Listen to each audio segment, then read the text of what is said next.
Lou and Jules here from Resin8, and we're going to share with you which resin should you use. Okay.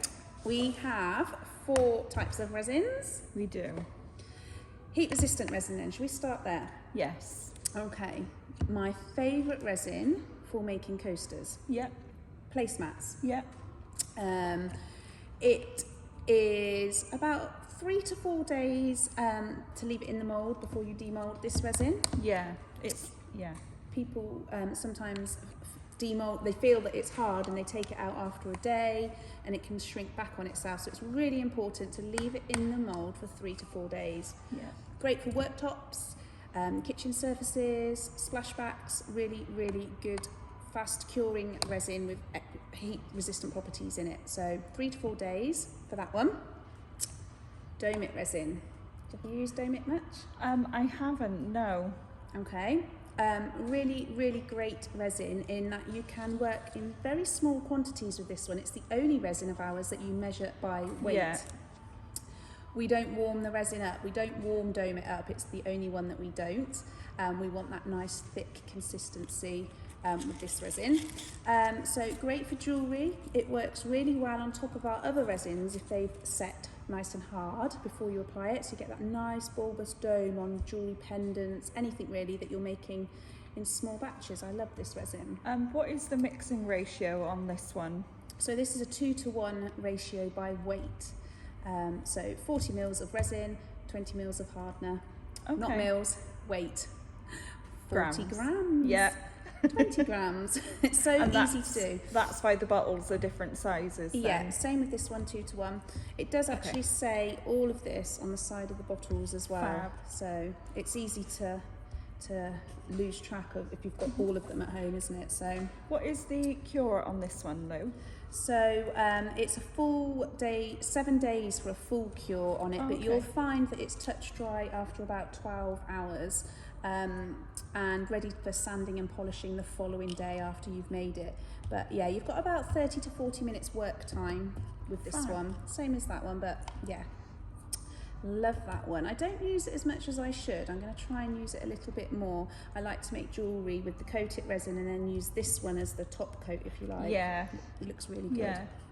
Great. My favourite. My favourite. Your favourite. Yeah. You talk about this one, coat it. Oh gosh. Where to start? Yes. So this is a really good all-rounder resin. You can make cocktail coasters with this. You can make jewellery, as Lou just said, the base layer of jewellery with this. Bookmarks. I love bookmarks. Oh yeah. Notebooks. Anything that's not too deep. It's the most popular resin for artwork. Yeah. So geodes, canvases, wall art. I just love the fact that it's touch dry after 5 hours. Yeah. If you were to stick your fingernails into it, it would mark, but it would be touch dry after 5 hours. So I always come back and sand my edges the following day. A full cure is 7 days, but that next 7 days is beyond what the eye can see. So yeah, really great resin. 30 to 40 minutes work time. Yeah. About that, Yeah. depending on how warm your room is. I like the way it holds pigment as well. It's a really good art resin. You can get lots of patterns and designs, and the pattern you make is about how the pattern stays, isn't it? Because of its viscosity, it's really thick and dense.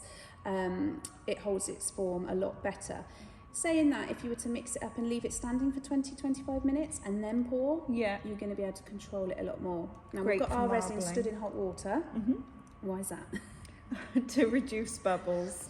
Yeah, this resin is known to have a few more bubbles than the other resins. This is completely normal. It's how you prepare part A prior to using it to help reduce those bubbles. So we always warm it up in water recently boiled from the kettle. A bottle this size, which is our 1 litre bottle, for about 20 minutes.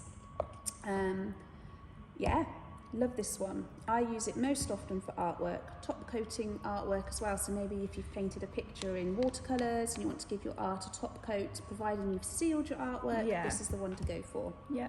Yeah. And then finally, your favourite. Your favourite or your second favourite, I would say. Second favourite. Because of your flower work. Yeah. So this is, I'm going to say favourite. Oh, I don't know. Oh, are you? I would say that's your favourite. Favourite. Most used. Yes, okay, let's say it'll change You're by the the end of the flower video. Yeah. I love them all. Yeah. So the fillet resin is our casting resin, if you like. So this is the resin if you're wanting to do those deeper projects. So if you're working with wood and you want to make a table, a river table, maybe you want to cast some wedding flowers, anything really special, working with deep moulds, this is the resin to go for. Again, it's a 2-to-1 resin. It has about a 12-hour,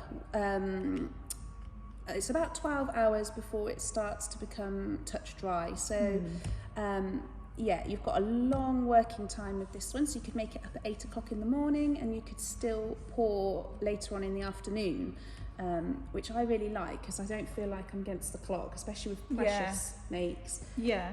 It feels like water. I was going to say it's very thin, so it won't hold colours and patterns like the art resin does. You can still colour it, yeah, but not make it's shapes still really, yeah, absolutely. Again, it's about 7 days for a full cure on this one. So yeah, I don't know. I think if you have to have two, if I was allowed to buy 2 resins for my first shopping spree, it would be fillet and coat it.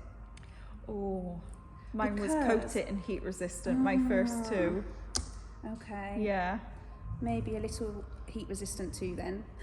So we did say, so the heat resistant, provided you've mixed it up properly, that's, you get about, it withstands temperatures up to 80-90 degrees Celsius. Coat it about 45 to 50 degrees Celsius, although I think it might be a bit more than that. I think it is. I've had my coffee cups, boiling hot coffee cups on mine in my house for easily a year, and there's no marks. I haven't had to retouch it, so yeah, I think it's probably better than it says. Yeah. Interesting. The resins can be prone to crystallising if they are left stood still for a long time, or if they've gotten cold. It's completely normal. If resin crystallises, it just needs a nice hot bath and the viscosity will improve and it will return back to normal. It's completely normal. Do not heat any of the hardeners. Have you done that? No, I never have. No. Don't heat your hardener. No. It's actually the hardeners that have all the magic properties in them. So if we heat them, the resins will cure far too quickly. Yeah. Great. Okay. Off to buy some more resin. Yeah. Thanks.